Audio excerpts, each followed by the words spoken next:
political positions, but he was also a retired pediatrician. But he couldn't get on shows outside of Connecticut because they couldn't, nobody heard of him. So what we did was create an image, a hook of him as Dr. Murderer. And he would go on the air and talk about America's fascination with murder. The old concept in the media, if it bleeds, it leads. And he would talk about that. We'd go on the shows and talk about America's fascination. And oh, by the way, here's my book. So if you can come up with that hook, you can really come up with a way to get on the air and to contact well, not just the media, but retail companies also, retailers. Here are some examples of or ideas about using your hook to get into the media.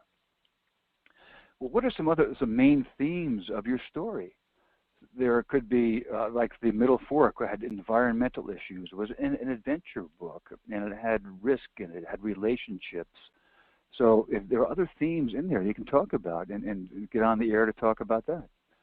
So if there's something that's controversial or provocative, we had one client that had talked about postpartum depression in males, and that was something that wasn't too well known or talked about. So it wasn't necessarily controversial, but it was certainly uncommon, and it got people's attention. The idea of the parallels between the author's life and the novel, if that's the case. Any anecdotes surrounding their research, like Jerry Labriola did a book about Napoleon, and they went to Europe and did some research there and had some events and adventures in that also. The idea relevant to professional organizations. Well, the Ocho was certainly McDonald's House and Gilder's, but also the Middle Fork was relevant to those kayak associations and the kayak and clubs and so forth. And tie your premise into stories that's being currently covered in the news. If you have a book on immigration, for example, that you're probably much more likely to get on the news because of the high interest topic today. So the idea is you use your hook, create your hook for the purpose of getting on the air, of taking your topic and making it important to someone else. This works with children's books also, children's fiction. This is a series of books about ferrets.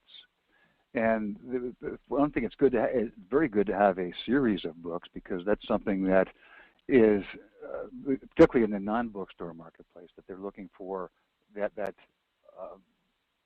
multiple titles. The first one's hard to sell, but the sequential books are easier to work with, not easy, but easier.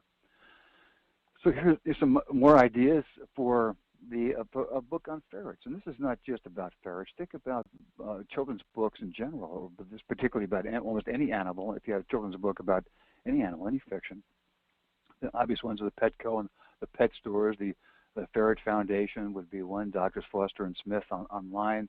Hospital gift shops, again, book clubs. I'll be talking more about book clubs later. Specialty stores, I'll be talking about some. I'll be going into more depth about these. I just wanted to give you the overview first to show you how it can really expand your opportunities by looking at your content this way.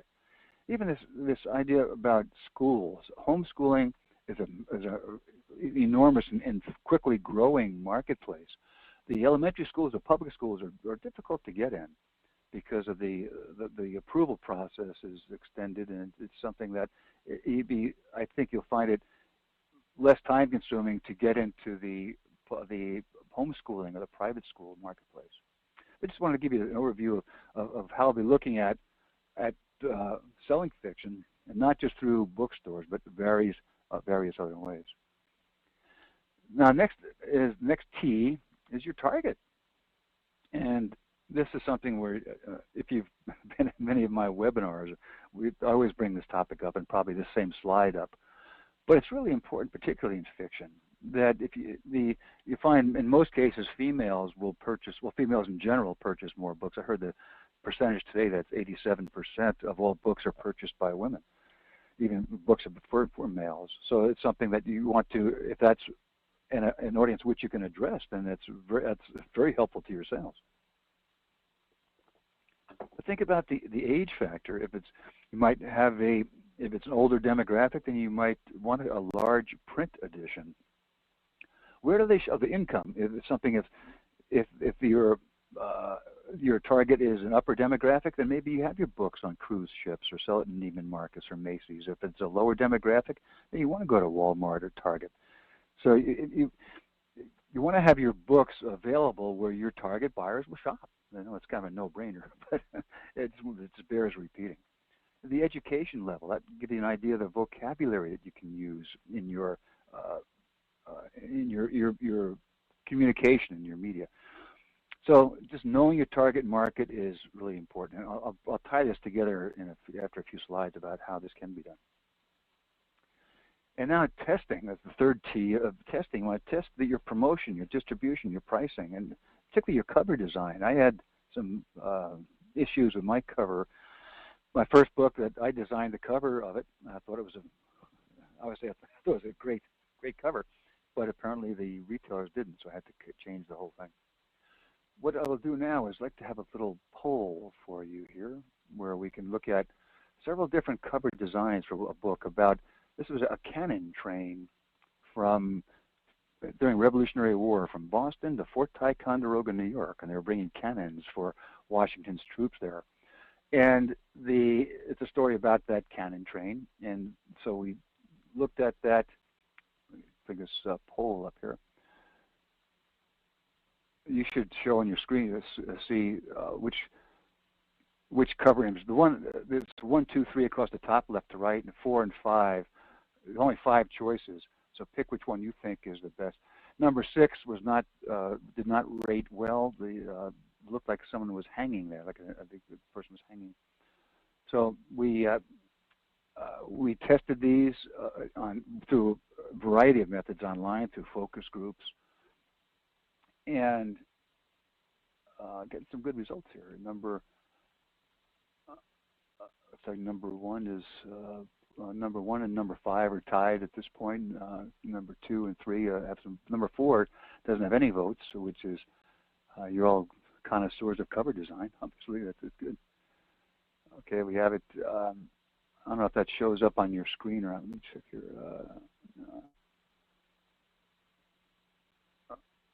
Okay, I don't think it shows on your screen, but 40% chose cover number 1, which is the upper left. 7% number 2, 20% number 3, 0 number 4, and 33% number 5. So, and number 6 didn't work at all. So, just wanted to okay. So that's the poll, and you are correct. Well, 40% said number 1 and 33% number 5, and we did go with number 5. A little bit of variation to it, but for people just didn't like the black and white, which was the major issue for that. So just wanted to make sure that this is clear here. Okay, so went with this, and it's important to look at all aspects of the cover too, just the spine and the rear cover. You want to have as much selling information as you can on that. So this is here. Next slide will bring this together in the sense that when you have the target and the topic, when you know the target and the topic, then you can create what I call a market map. And here's one for this book on historical fiction, which was the book about this cannon train. But we contacted the museums. Certainly were a great place to start off with, and not just in Boston, but in Fort Ticonderoga and national parks, all in those cities and everything between.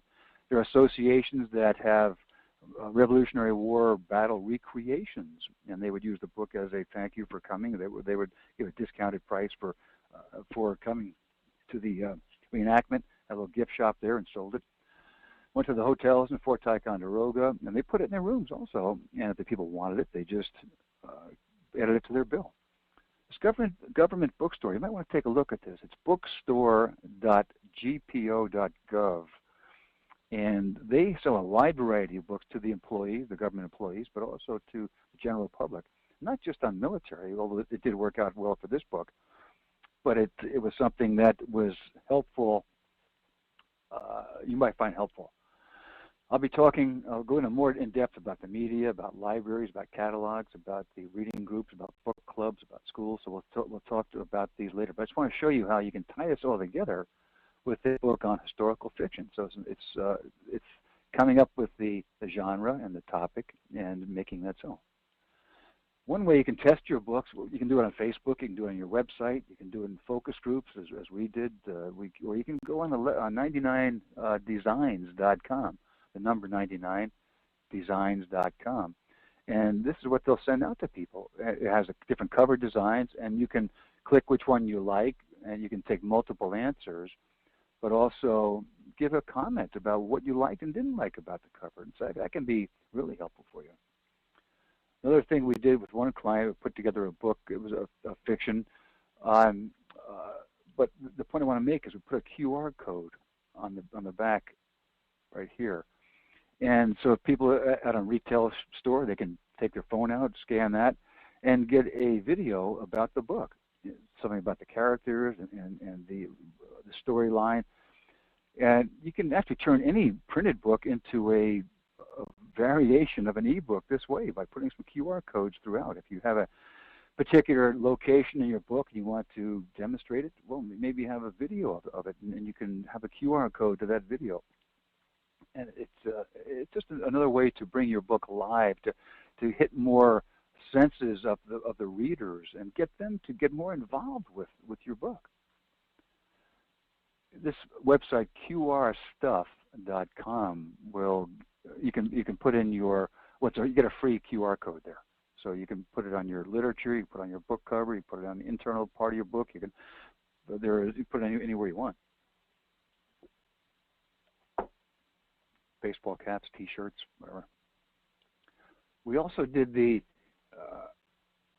testing on the page layout for this Waterman book, and again, thinking it was a little bit old, we thought there'd be a little bit older demographic for it. So we looked at coming up with a little larger print on the right-hand side. We want that the same text. I just want to show you the examples of on the left. It's more traditional lettering and type size. We went to the one with the right.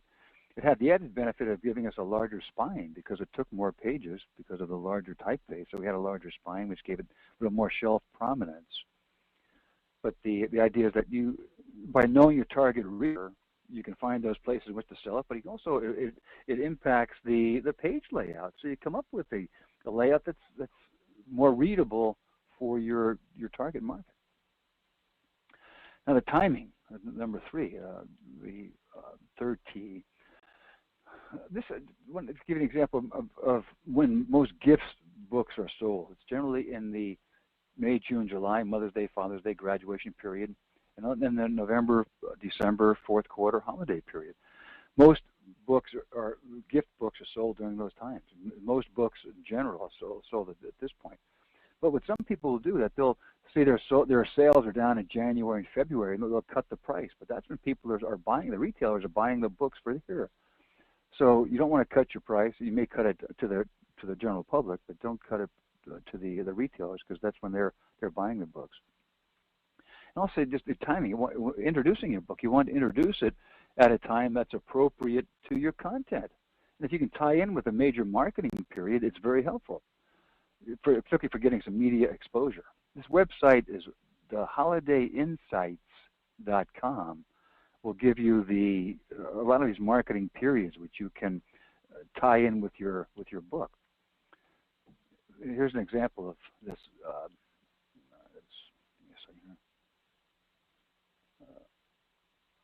Here I took some of these. This is one of the handouts I'll send you. But it has this Holiday Insights has the special months, but also it could be National Soup Week, or it could be National Minestrone Soup Day, something like that. So the Holiday Insights has more of a complete list. But if you have a book on clean air, on the environmental book, something like that, or that find the topic, the particular month that would be appropriate to your content. And then you can launch it at that time, and it certainly get media coverage. If your book is about zoos and aquariums, you go to the media and tell them that June is Zoo and Aquarium Month, so they can have you on to talk about your book about the zoos or the zoo topic. So this is something I find if you can time it with with that special marketing period, you can get a lot more exposure and a lot more, certainly more media exposure, which helps your sales certainly. Okay, the next one is the tools. I would talk about the four.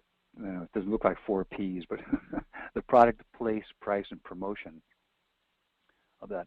But before we get into that, I'd like to open this up. Let me see if I know there are a couple of questions here, and we're because the rest of the period time will be about this.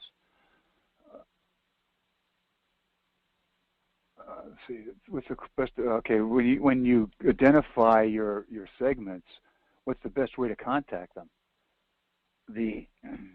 Okay, let's get some comments here about volume.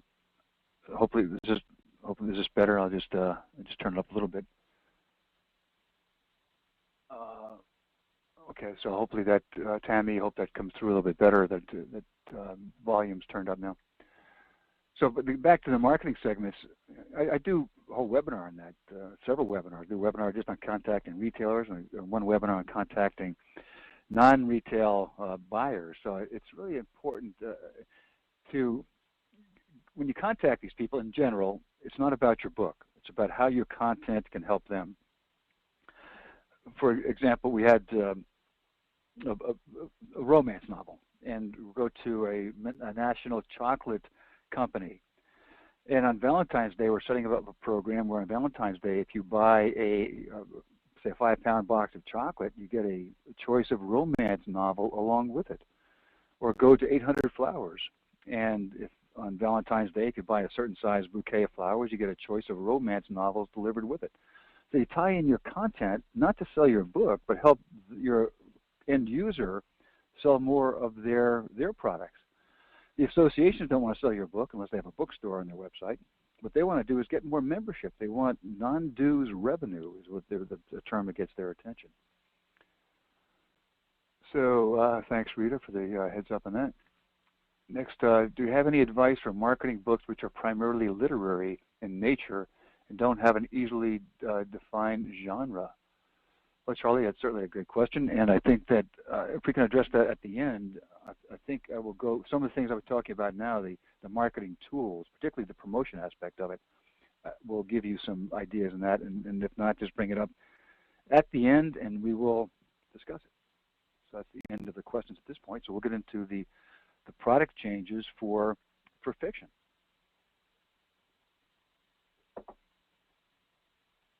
Tammy, am I coming through better now? Just is it? I want to make sure the sound is up so it's being recorded properly also. So if anybody could just say if the sound is okay at this point. Again, for those who came in late, this is being recorded, and I'll get a link to you the recording tomorrow. Thanks, Rita. Okay, thanks, Erica. Got it. Okay, thanks, Anna.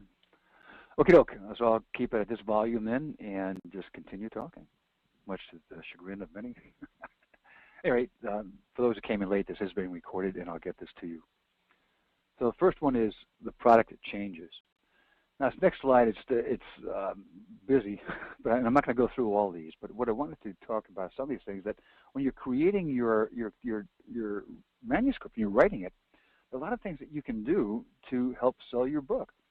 One of the things that's not actually on it, I took this list from the writer's little helper. But one thing that is not on here is the concept of product placement.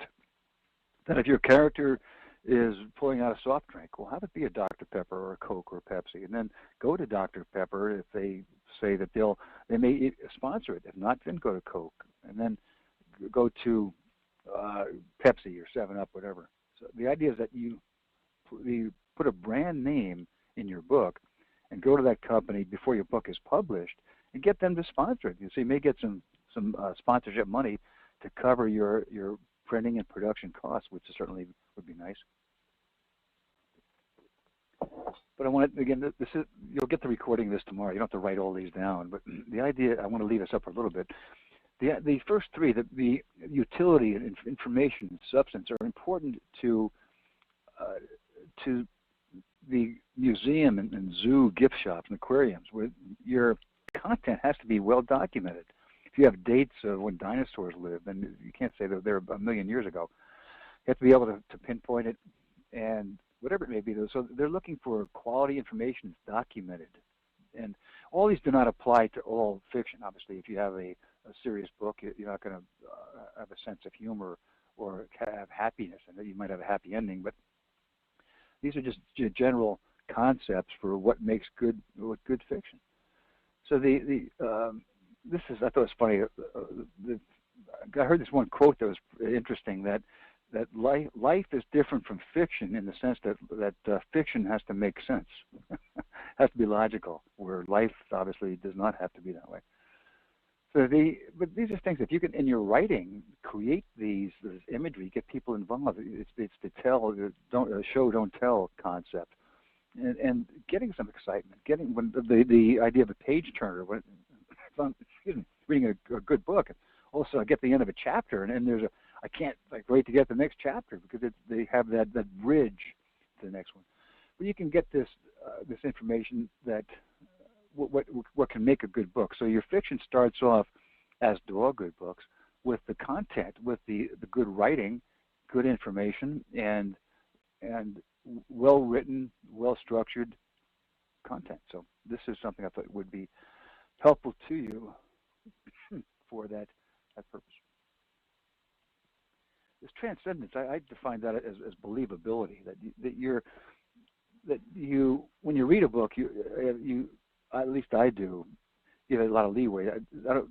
Everything doesn't have to make total sense. I know it's fiction. It's like watching a movie. That it's something, things can happen that wouldn't happen in real life, but give them a break because it is fiction. But it's something that you don't want to have an alien spacecraft come in during the Civil War or something like that. You lose believability. So it's just that was my interpretation of that. But you can look at the other ideas. And then enhance your ebooks. You can certainly have ebook and fiction, but adding music to it, adding video, adding audio certainly can, making it an audio book. Pop-up graphics. I'm working with a company now that actually can do 3D images on a cell phone, and we're looking at how we can introduce that, provide it for books, obviously, but that could be great for fiction. And have your characters pop up, or if you have a scary character in your book, and have that person pop up in a 3D image, could be a great way to certainly get involvement and get word of mouth, get that wow factor, and it's add all these things to it. It can be a great way to get buzz started, get the word of mouth, which is the best and least expensive part of promotion. If you get the word of mouth, people talking about it, and that can help do that. Then you can autograph your ebooks. There's the place I've seen that can do that is bookiejar.com, then /help/autograph, where you can autograph your ebooks. You can do it on your PC with your mouse, or you can do it on a Nook. You can do it on your iPad, a Kindle. You can do it if you have a stylus or not, using your finger. But you can autograph your ebooks. I thought it was pretty cool. It's something that I wanted to pass on to you.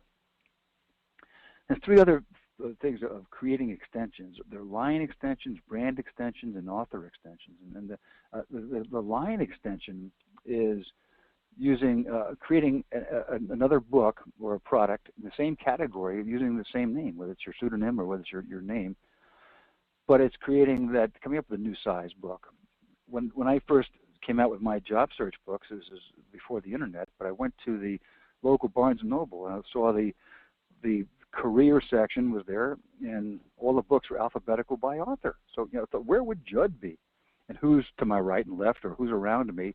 What are their topics? What are their pricing? What are their sizes? What do they cover that I don't, or what do I cover that they don't? And that helped me a lot to get on the shelf, but also to do my marketing, because I knew when people went to look at my book, the others nearby would certainly pop out. So I put it in an 8.5 by 11 size, and it really stood out in the shelf because everybody else was 6 by 9. So you can add a CD to one of my books, coming up the sequel, the bundling concept, where you might have an old a remainder book or a backlist book that is not selling as well, but we'll offer that as a premium. People buy your new book, maybe they get that that book at half price, or they get that book for free if it's a remainder book or something. So you bundle two books together. They pay for one and get the second book for free, or the total price of the bundle is less than purchasing the two. This idea of an app I thought was interesting. That here's a story I read. This out of the Wall Street Journal. Excuse me. That a book, the simultaneous publication of a printed book in an app, and they had the by actually making money off the app too. So it was a revenue source. But the readers could go through it and go through the photo albums, listen to the characters' favorite songs, or have the characters actually talking. So this is something that is I thought was interesting from a line extension proposition, where you're using that to extend your product line. And next is brand extensions. We're using your existing brand. This could be a character. This could be your name, or your imprint brand. But you use that to launch into a new category of a new category. So you might take your Star Trek concept. Obviously, you're not going to do Star Trek, but I just want to show you some ideas about how this was done. I thought that cookbook was pretty cool. But the star charts. The idea of taking your concept and putting it into something that is in a different category. Here's an example of a game that you might creating a game based on your book. That this game was inspired by the novel Jennifer's Government by Max Berry. So this has been up there for at least a year now, and it's generating repeat site visits. It's getting buzz. It's getting word of mouth, and here I am telling you about it too. So it's a way that you can create a game based on your novel. So it's not out of the question, certainly, and it's something that would be a way to get your brand extension. Now, creating author extension, where you're using your brand to launch new services in the same category. The idea of creating a blog, and I don't necessarily think you should you can create a blog, but I think if you're doing it to get exposure, there's a better way to do that. Go to a website like blogtoplist.com, and look for blogs that already exist on your topic, on kayaks, on dealing with the death of a pet, whatever that may be, or murder, or cannon trains, or romance, whatever. But just find those blogs, and then become a regular blogger on there, and send a copy of your book to the owner of the blog, and get that person to review it and to send information out about your book. These are all things that you can do. This cruise ships is the guy I talked before about, Jerry Labriola, is a CAPA member, and he wrote that. He wrote Napoleon, Murders, Howling's General. He's got 5 or 6 books. He's got one coming out this month, I think. Global Shadows. But what he does is go on cruise ships for free 2 or 3 or 4 times a year. He'll go out for a week or two at no charge, and his meals are free. He pays the transportation to the place, but he goes out there and talks for a few hours a week and about forensics, about how to write fiction, about America's fascination with murder, different topics. Because these cruise ships want to have entertainment for the passengers. So these are ways that you can get additional revenue for your book, coming from the fact that you're the author of fiction. And if you're selling short fiction, here are a few steps you might want to look at: of choosing the publication, of reading stories that are already there, and getting the guidelines before you actually submit your piece. Know about who the readers are, and about the guidelines, and what other stories there are on there. So these are some steps that might help you.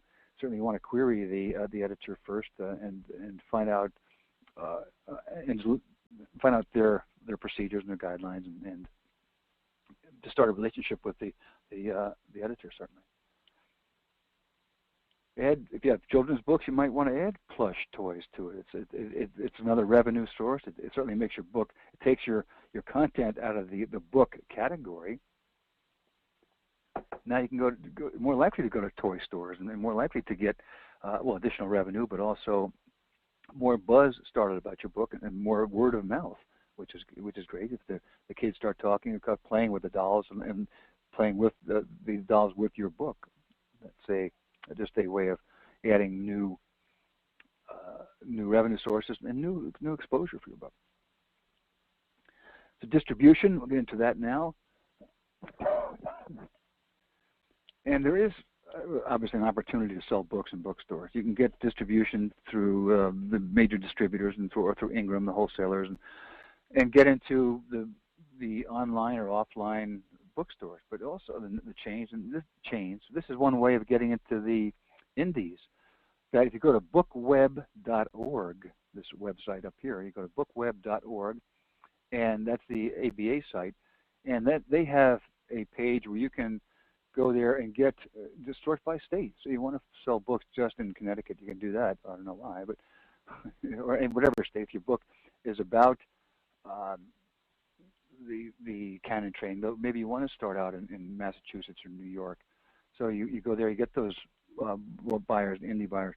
The idea is that you can do a national rollout here, starting in one area and then getting some traction, and then going out to a national rollout. But you click on these, this gives you the link to the site. It gives you the name of the buyer, the phone number, the address, the email address, the website. It's a great source of bookstores.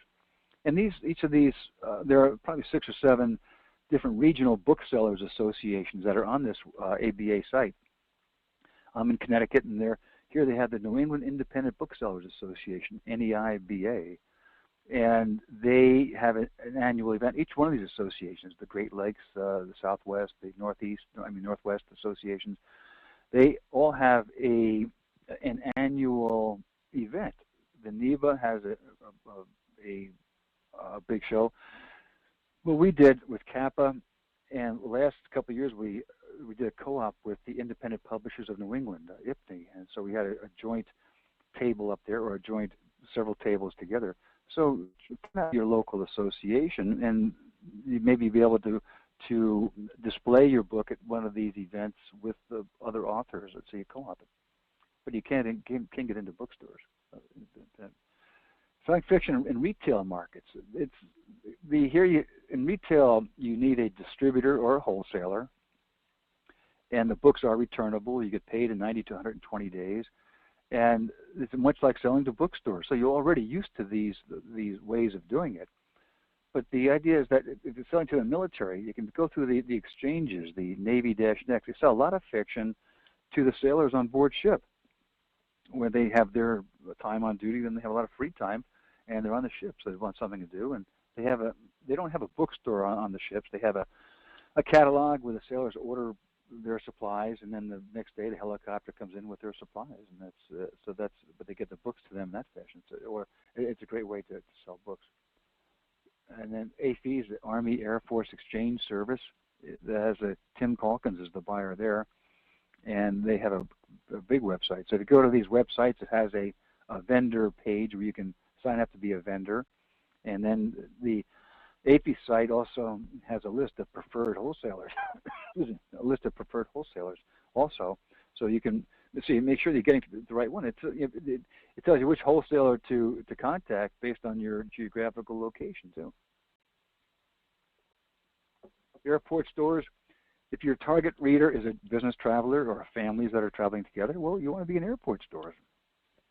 And again, I've done a webinar on each one of these individually, and so I won't go into a lot of detail. I just want to just give you the overview so you can just start your thinking about it. And the idea of, actually, if you go to, there's a website of bookmarketingworks.com, which is my website, bookmarketingworks.com, and there's a site of articles there. These a lot of free articles, and on the apps site there are more articles about these topics. So, but you have to be a member to get on the apps ones, and they're a little bit more detailed.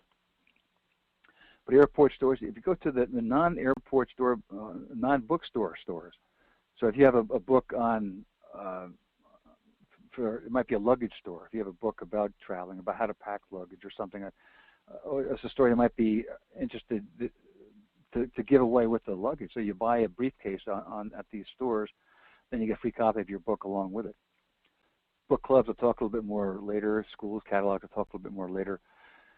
Supermarkets, if your target market is more of a family, then, or kids, you want to be in the supermarkets, and go to ReaderLink or go to Anderson Merchandisers and get them to carry your book. Gift shops, there's a website, greatrep.com, and you can set up your own national rep organization to get into these the gift shops. Display marketing companies like Bookstore Fun. Excuse me. They, Tim McCormick is the evaluator there, the acquisitions VP, and they are looking for books that are, first of all, good for schools. So they do a lot of schools, well, also a lot of corporate work. They'll set up a display in a corporate lobby or a corporate cafeteria and sell books there, or in a teacher's lounge or nurse's lounge, or at daycare centers, or they do fundraisers with PTAs. So they have a lot of fiction that they buy for those uses. So discount stores, Costco has been in the news a lot recently for their selection criteria. But the idea is that look at other non-bookstore retailers, and you can sell a lot of fiction based upon your target description. You can sell a lot of fiction to these other places. Gift shops, not just in Hallmark or Yankee Candle or Urban Outfitters. There are a lot of more specific gift shops like zoos, parks, hotels, airports, hospitals, museums. And this photograph is one just to show you the extent to which I will go to research this. I went to a winery in Virginia, and they had the author there about this book was about wine, and so they had the author doing a book signing at the winery. So I went there just to look at the book, and I got this photo just to show you that there are so many different ways. This is fiction, different ways of working through these retailers, and just as a winery, which I thought was a great idea. Selling to libraries, certainly that a great opportunity in library, could be a great opportunity in libraries, where they have two basic criteria. They have a core selection and a patron-driven selection. The core selection is the top 10 fiction and nonfiction, the reference books, the books that they buy for regularly. But the patron-driven collection is one in which the word of mouth, where the patrons come in and say, "Will you carry this book?" And they can carry it, or if enough people say get them to do that. But libraries can be a good risk because they pay, and they provide advertising. It can help you stimulate your word of mouth. This idea about a library tour can be helpful. That's what another thing Jerry Labriola did. He's a friend and a client. He went around to 160 libraries. There are 160 libraries in Connecticut. He didn't go to all of those, but in one summer, went around to a lot of them and sold 3,000 books. All at list price, non-returnable. He would go to the library. They would pay him an honorarium, $50, $100, something like that. And he would do a presentation, not about the book, but about some topic that was related to it. So you have these are just, you can go to the library, they do the promotion of it, and you can get paid for it, and you can make a lot of money, and non-returnable list price sales. But again, you're not selling your book, you're talking about your hook, about that content. And so that's the basis of a library tour. Selling, there are fiction bookstores online, so you don't have to go just to the major chains. You can go to the romance stores, or the historical romance, or they have sci-fi stores. You just do a search online for science fiction bookstores online. So some of them are more general, like Turn the Page. That's more of a general fiction bookstore, but you can sell a lot of books that way, getting more information.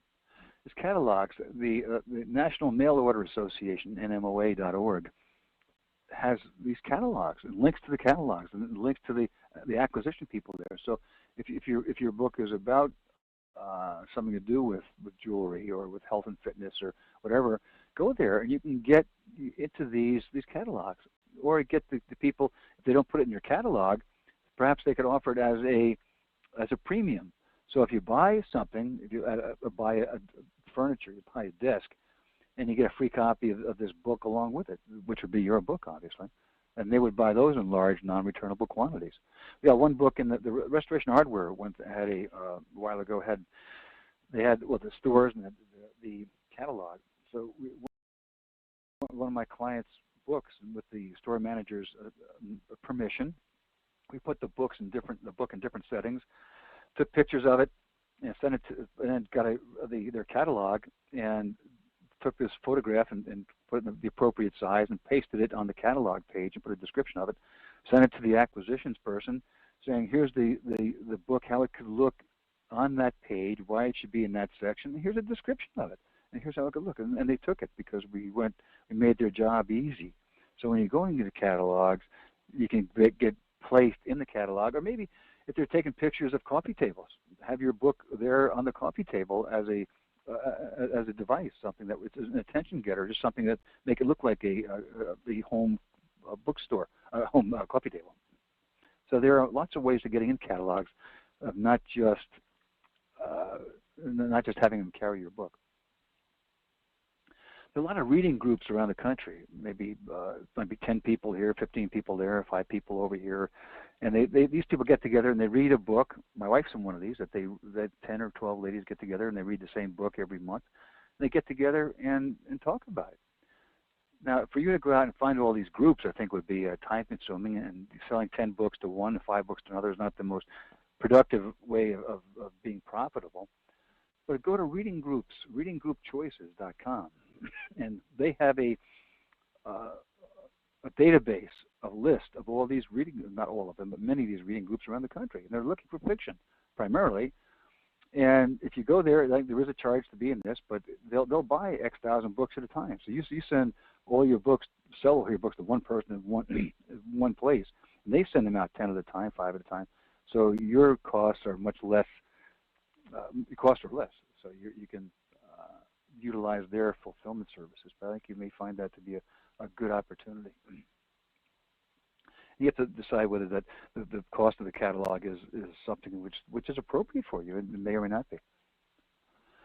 Now there are book clubs. There are ways to get into book clubs. In general, book clubs want to see your book well before the pub date. A lot of times they have your selection listed in the club as it's brand new when it's coming out. So this is something they want to contact them 3 months, 4 months prior to your pub date. A lot of the major book clubs want 5 or 6 months prior to your pub date, and so you need to you're doing a lot of work before your book is even published. But there are a lot of the variety of book clubs, not just like the book of the month, but there's a sci-fi book club, a Rhapsody romance book club. These are all gay, lesbian, or foreign language, or children's book clubs, used book clubs. These, if you go to these places, obviously the used book clubs don't want your book before it's published, unless you're really a pessimist. But these, I think you'll make a lot of money in book clubs. They look for deep discounts, but you can get a lot of exposure. If they're sending out their list every month or whatever the frequency is, and your book is listed there, you're getting more and more hits on your potential readers and buyers. So, let's see.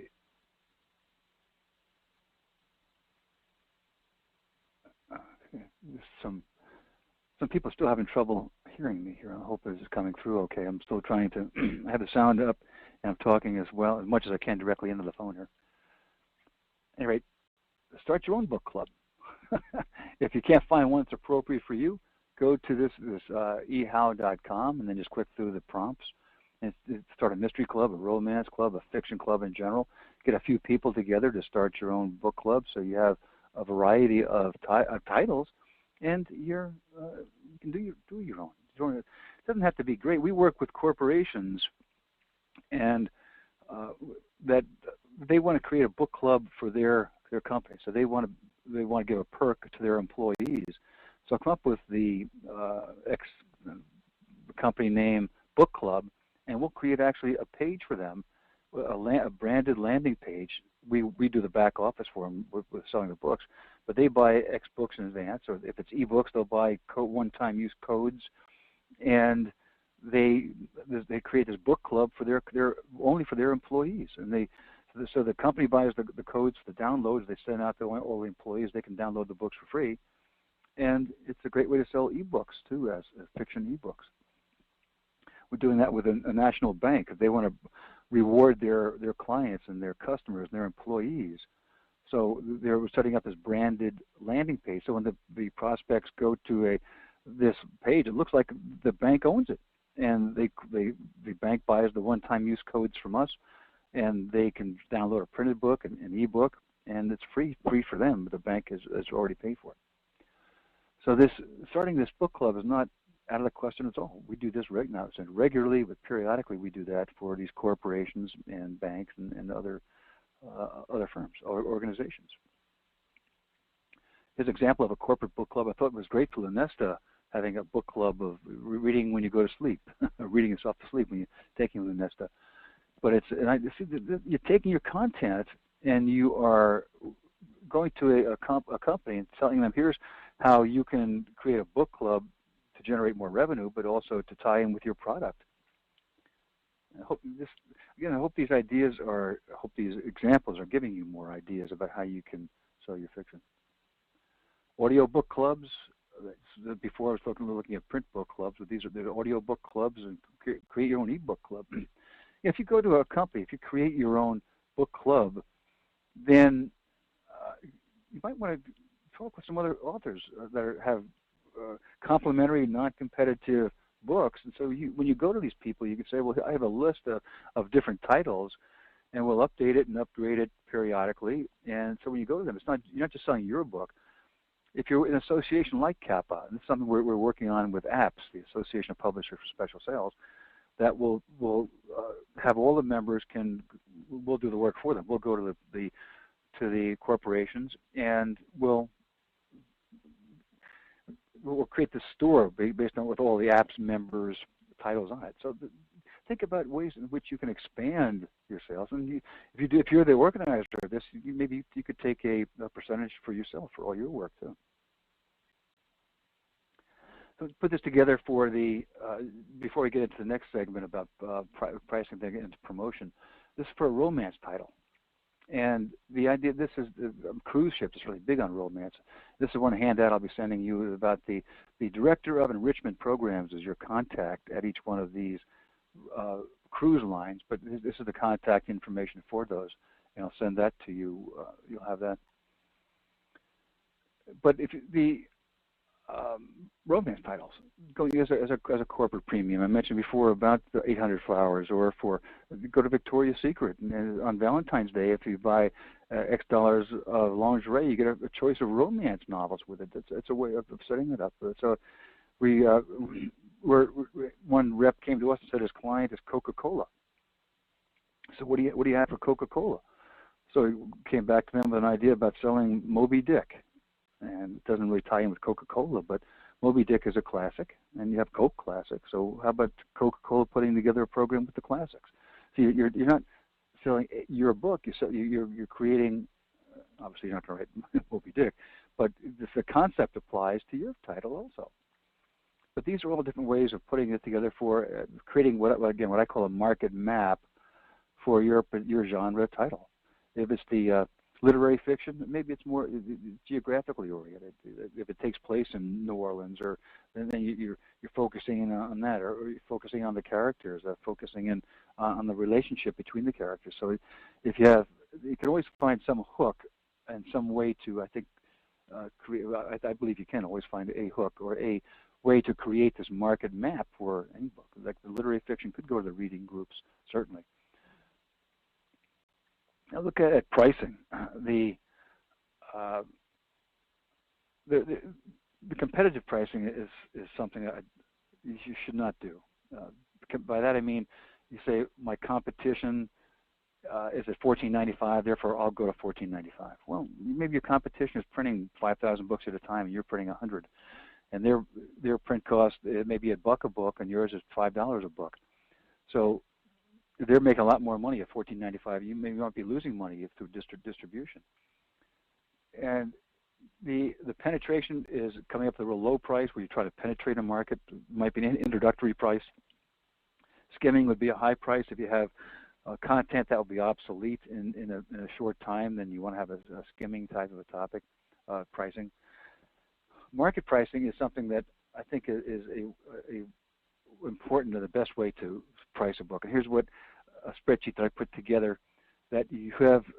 I pre-inserted the information here for you, but you say you have your costs over here in blue of editing, cover design, layout, and so forth. So you put in all your costs, and you're printing over here at different quantities. You can go to a website of booksjustbooks.com, and they have a calculator where you put in your. And I have no financial arrangement with any of these people I'm mentioning, but you put in your size of the book, the title, the quantity you want, how many pages, and you get an instant quote back, an instant price quote. So you can plug that in here and put in your desired profit. Now, what this does is automatically calculate your price and the most profitable price.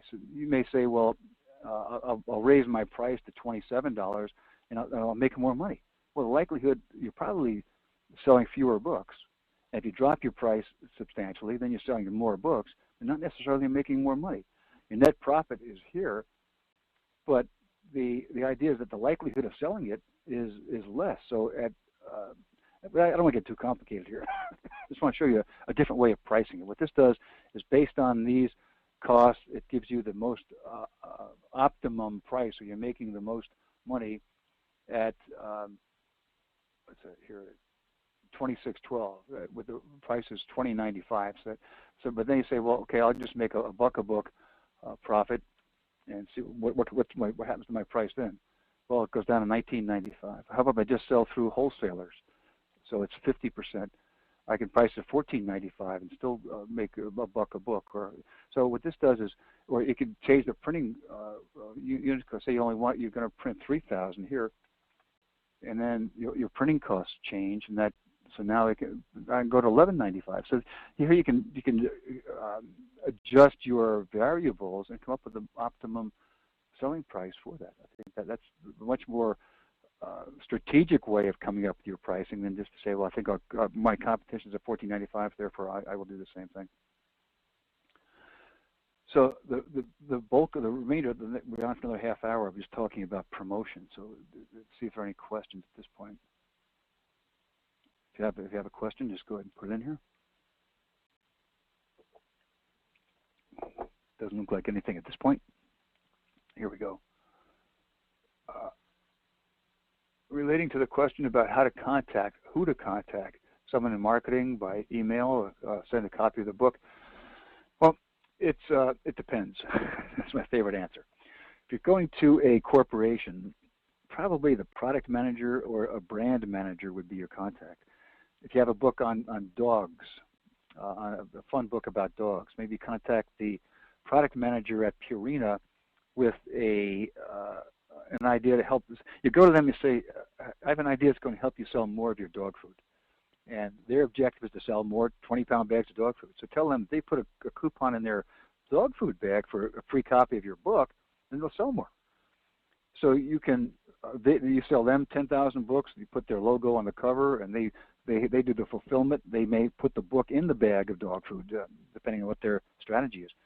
So the idea is that you go to that. Now, if your book is something that's more motivational for the, you might go to a sales manager. I was a sales manager for Xerox back many years ago, and we had a sales contest, and the winners across the country got a trip to Jamaica. So each month we sent them some item that involved with Jamaica, like it was coffee mugs for having rum and coffee, and it was a book on Jamaica, a coffee table book. It could be a book about Jamaica, a fiction book about that. So the idea is that, so you might go to the product manager, the brand manager, the marketing manager, the HR manager. In the association, you probably go to the membership chair. That person is relegated to increase membership or increase dues revenue. So that person wants to get more people to join and more people to renew the membership. So he might buy or she might buy your book as a premium, where people would, if they renew or join, they get a free copy of your book. Or maybe the bookstore manager at the association, they may have an on-site bookstore, so you go to that person. So your contact is the decision maker on the association, if you're going to homeschooling, for example, what we do is go to the largest group first, go to the national homeschooling group first. Same thing with PTAs. You want to go to national first and get them to, if they don't buy the books, at least to spread the word about your books to all the locals, and that will help you a lot. So when I said it depends, it wasn't being evasive. It's just saying that it does depend on your genre, on your use for it, and how you propose that your customers use it. I always called first to make sure that person was there, who was the right person to contact, how the person spells their name. I'm Brian Judd. You wouldn't believe all the letters and emails I get to Brian Judd, J-U-D-D. I spell it J-U-D. So I always call first, get the proper spelling, let the person know what how do you want to have, Miss Prospect, how do you want to be sold? And how do you want to be sold? How do you want to be contacted? Do you want me to contact you via email, via fax, or via send you a copy of the book? Or do you want to meet in person? Which you can do at trade shows. You go to a trade show, go to biztradeshows.com, B-I-Z tradeshows.com, and find out what a trade show that has all these pet food manufacturers if you have your dog book. So you go there and you can cold call these people. So there are many ways.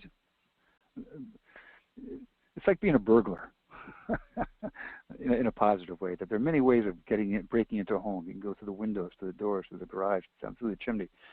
But the idea is the same thing with a corporation, that there are many ways to get in. If one door doesn't open, then you find one that does. And that's what we do for our clients. We do all this work for them in our program. And it takes a long time to do it, but the rewards can be very good. Okay, no more questions at this point. Let me just take a quick look here. Okay, still no questions.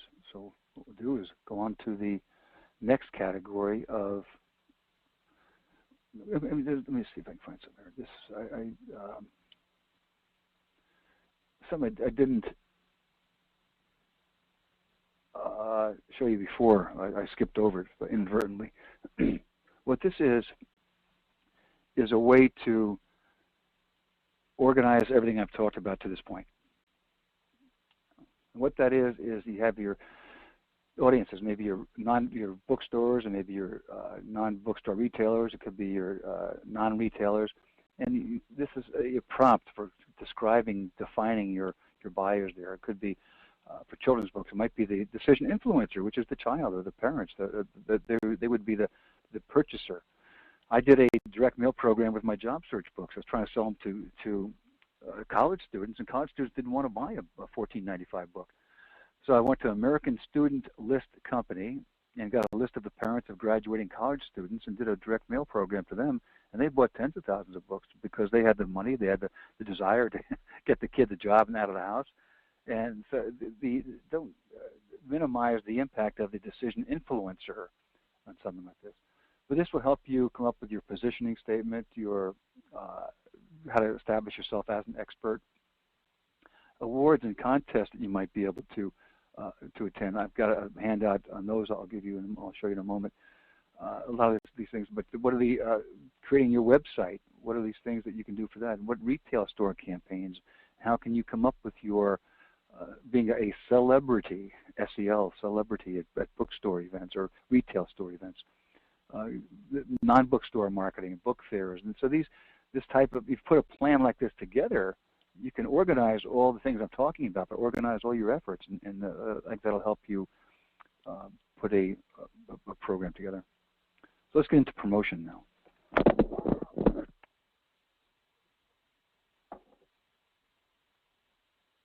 You want to get it may take 7 or 10 hits on people before they buy your book. Okay, if you're not a well-known fiction author, they're thinking, I'm not sure if I should buy this book. They see it on the shelf and they never heard of you. That, how does it compare to other books? I wonder if it's worth this price. I've never heard of the title, never heard of the author, never heard of the topic, never heard my friends mention it. So they put it down. But the more that you can hit, again, not literally, but figuratively, metaphorically, get hits upon them, where they see a review, they hear you on a radio show, see you on TV, see an article about you, see a bumper sticker, whatever that may be. These are all hits. And the more that you can do, the more promotion you do, the more hits you get, the more likely you are to do that. Appearing on TV shows. Well, these are TV shows and one radio show, your Author Secret Radio, but these are TV shows for fiction authors. You can go there and get on the shows and contact them. This radio shows, I think you'll find more productive, more likely. But this is a website that's radio-locator.com. And if somebody wants to give me their zip code, I'll put that in here. Somebody just want to send me their zip code, 38555. Let's see here, 38555. I bet that's Tennessee. And then you go there. Okay, yeah, there we go. These are the radio stations near that zip code. So you click on those, you get a hot link directly to the zip code. We try a couple more here. We got a lot of these coming. 80487. 80487. Okay, Colorado. These are the radio stations and that zip code. So these are hot links. Again, you click on the hot link. I don't want to do that now. It just take up too much time. But these will give you the link to the station. So you get the show. You get one more here, 92075. 92075. So you get the producer's name, you get the name of the show, you get the address, you get the email address, and so these are the San Diego area. So that's for San Diego, Southern California, Tijuana. But you have a book in Spanish, so then you want to find these have radio stations all around the world, so you can do that. But this you'll find this site to be. I use this all the time for my clients. I think you'll find that if you go there, you can sort by topic, you can sort by format, you can sort by state. So say you're traveling somewhere on business and set up, which I do a lot, and I will set up the radio shows in advance or TV shows in advance. This site, I think you'll find to be helpful for that. Here's what you send to the producers, a sample one sheet that they follow the AIDA sequence. That's attention, interest, desire, and action.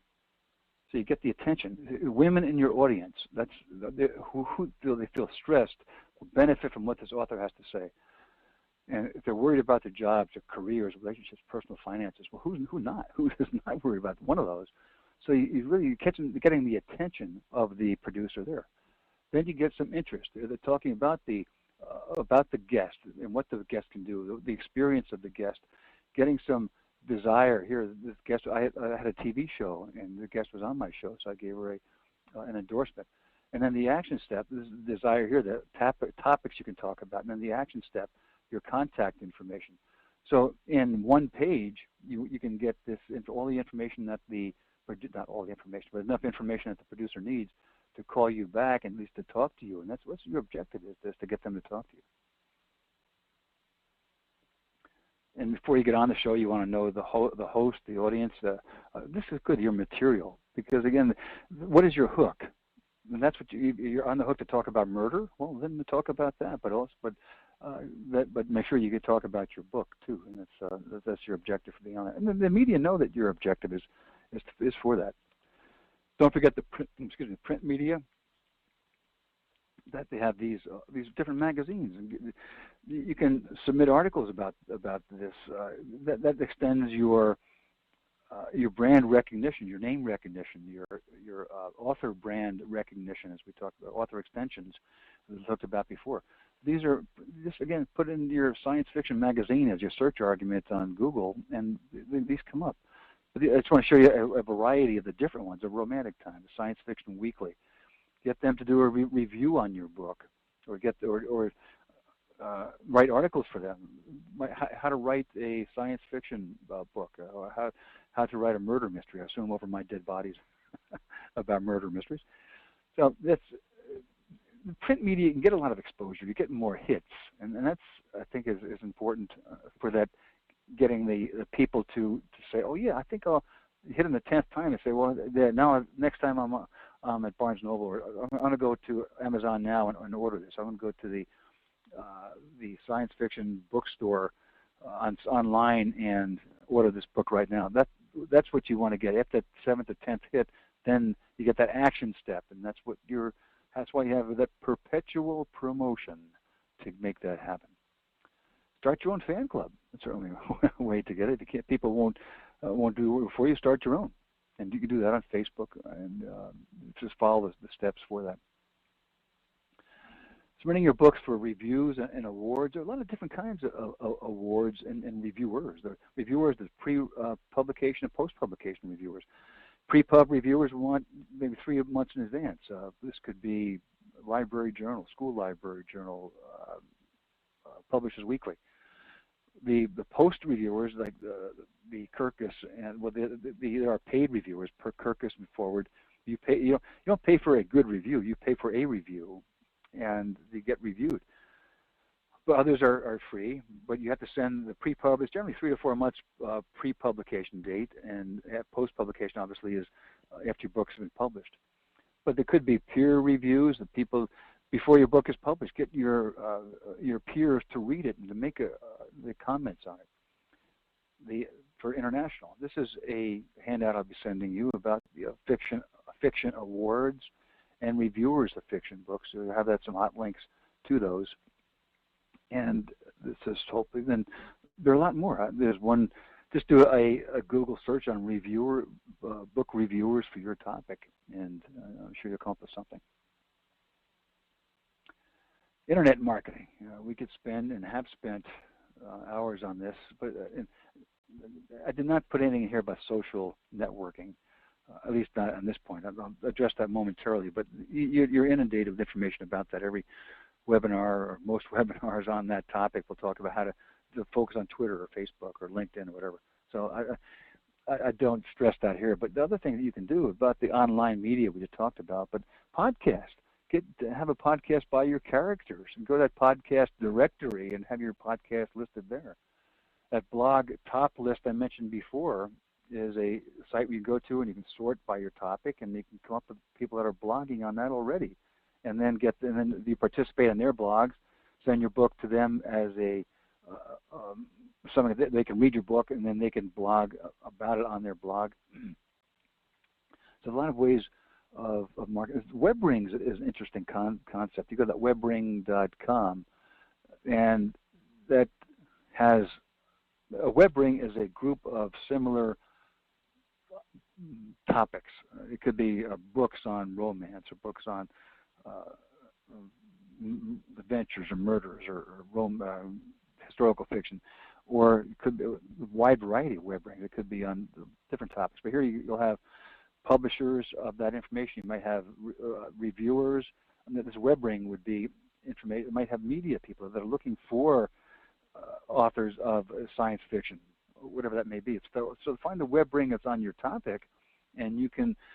It cuts down the search dramatically, so you don't have to look for reviewers of science fiction books that are listed there. They may have a resource list on that. These WebRings are generally free, and you can join that and participate in that, not as a group, but basically as some are act as groups where you actually communicate with other people there. But in most cases, you'll just list your website, and people will find you that way. Promoting online through Goodreads and Shelfari, certainly great opportunities for spreading the word, getting reviews, or creating community, or finding other books to read. If you're looking for other books that are complementary to yours, well, here's a good place to find them. And you might do a bundle together. One of your book and one of their books, and you get and you create this bundle. Find the books that are most are best sellers on a particular list. You can go to Amazon and sort by bestseller, and get that author to bundle with you, or get several authors to bundle with you. Get several authors to create a book club with you. Then you go to a corporate buyer. So these are so many ways that you can organize this. I think that you'll find. Again, hopefully I'm able to stimulate those ideas. Another way of promoting online is Independent Author Network, where they have a fiction directory. So you have to make sure your book is on these places. That the more hits you have, the more places in which your book is located, then the more hits, the more likely you are to get the hits. The next 3 slides are fun things. You may have heard the concept of an avatar, where you become a non-entity. You join this avatar and you create an image of yourself, and you participate with people. What's fun about this is that you can find out what people are doing, what they're talking about, what topics they're talking about, and what they think is interesting or fun, or depending on your site. If you have a teen-oriented book, if you're writing teen chick lit or teen lit or YA novels, then you might go to there.com and participate here. Actually, I'm on this site as an avatar, and it's fun. I don't spend a lot of time there, but if you have a book, a YA book, then it might be a teen book, it might be a good spot for you. And children's book avatar. So it's something that there's a fun way of getting information, doing some research, and just enjoying yourself. Join and participate in associations. Here you may get on. It doesn't have to be the Association of Human Resource Managers, SHRM, Society of Human Resource Managers, has a big website, and there's probably not a lot of fiction on it, but the association may have your book if it's on their topic, on lung cancer, on heart conditions, American Heart Association. If your book is about that, well, if it's a romance novel, maybe they should have it on the American Heart Association. But this is the one association here that I think is really important, the Association of Publishers for Special Sales. And this is not a total obvious appeal for the website, although it's a great site, great information. But I have some things that might be important, that will be important to you. The Special Sales Spotlight. Each month I highlight a particular topic, and that, for example, that fiction, that planner that I showed you before is on this. That's available only to APPS members. I can't give that to you as a handout, but it's on here, and that's accessible by APPS members to get that. But each month it has a topic on that. But I also have a special sales tip, a book that's important. But down here, novel ideas, helpful tips for marketing fiction. This is by Cynthia Frank, but have different experts give you a tip on marketing fiction. So I think you'll find that site to be helpful to you. But the genre sites are also important. Joining the crime writers, Sisters in Crime, mystery writers. These are the states have them. The Garden State is New Jersey. So the Garden State horror, the international horror, the Kansas City horror. So you go by state, by city, by country, and find out that that association that's appropriate for you, and join it, and go to become involved with it. Maybe go to their meetings and speak there. Get their magazine, write for the magazine, get them to perhaps review your book. There are a lot of ways that you can get involved with an association and spread your brand, your author extension, your brand extension, your product extension through all these associations. I think that would be a great opportunity for you to do that. I do this a lot with a variety of different associations for my clients. Get rid of these things here. Okay, the discussion groups, forums, not just LinkedIn and the different different associations may have their own different discussion group. Get on those, that's fine. But you can really spend a lot of time on these groups and discussions and forums and social networking. So you really need to allocate your time, because there are so many options and opportunities. That's why I think it's better to focus, to go to the romantic writer instead of going to LinkedIn or Facebook. Here you can talk to other people that are writers. There may be groups on LinkedIn or Facebook, or that you can, there may be a romance writers group on there, which I'm sure there would be. If there's not, you can start one. But there are some that are already existing, and those I think you can get some great exposure with automatically too. So that's it. That's an hour and a half talking about just a way to generate more ideas for helping you sell fiction. So let's go to some questions here. As an author without distribution or representation and limited funds to spend on upfront printing, would you recommend marketing to specific segments, clubs, military first, printing on demand? Yeah, that's a very good option. There's a difference between print on demand and digital printing. digital printing is short-run printing, where print on demand is a publishing technique that uses digital printing.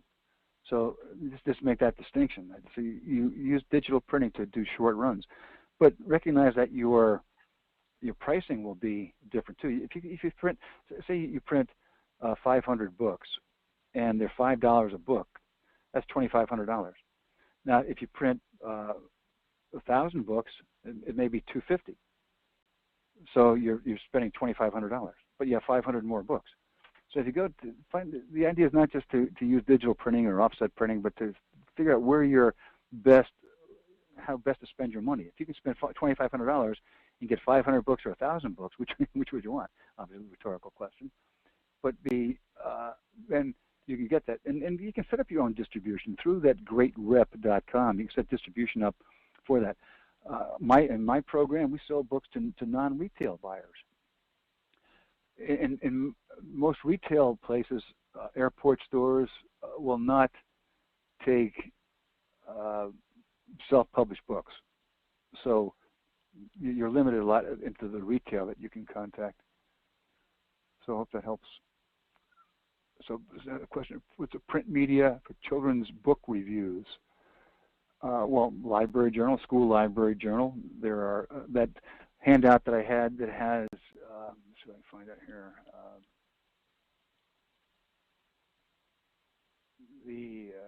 Here, these are reviewers of children's books here, so I'll send you a list of some of those. So you'll have that. Again, they're for those mystery sci-fi reviewers. These are just a few of them. These are not the list, an exhaustive list at all by any means, but just ways to get you started. So here's some reviewers of children's books for you, and that'll be one of the handouts. The recording will go out to you tomorrow with that. Any more questions? Just keep this open for a minute here. You might consider apps as an alternative, not an alternative. It's different from. You're very welcome, Erica. Thank you. Thanks, Rita. Appreciate the thank yous coming through here. But the Book Apps organization, we're different from IBPA and other groups. We're trade groups, and Apps is a special sales organization just to help you sell books, as we talked about a lot tonight, outside of bookstores, where hopefully you're able to see there's a lot of opportunity there. Well, thanks, Gail. Appreciate it. Thanks, Tamara. Nice. Thank you again. Nice. Thank you for the merit. Thank you. So I thank you all, and I appreciate your spending the time with me tonight. And I wish you great success. And the handouts and the link will be coming to you tomorrow. And I wish you great success selling your books. Thank you again for joining us, and good night.